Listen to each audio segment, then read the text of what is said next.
Okay, so I'm once again moving on to another phase of the ball washer.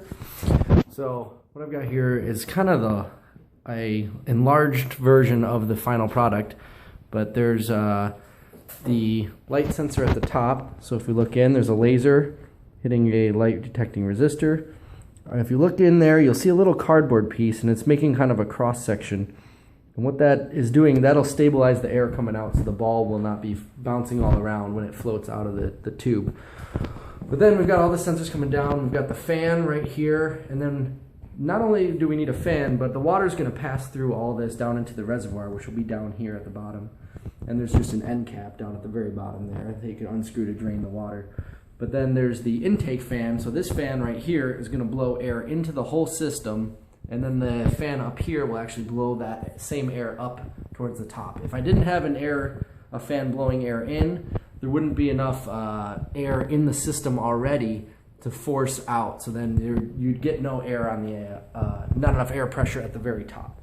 So what I've got down here is actually some of the circuitry working. So everything that's being run is run off this one little microprocessor right here. So it's a tiny little chip, extremely low power.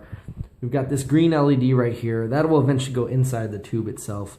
But that's going to be triggered basically when the ball goes in, it'll turn red. And then when the ball comes out and the whole system's done, it'll turn back to green. Just kind of a way to tell what's going on. Right now, the inside of the tube looks red, and that's because of the laser in there. When you put the green LED in, it'll look green. And the laser will get washed out by that. So here we go. I'm going to put the ball in. And you should see that triggered to red. Right now the water pump would normally be running. I don't have it hooked up because it's a pain and a mess. If we zoom back out, you can see there's the ball floating in the air. And the ball just came down. So I'll do it one more time.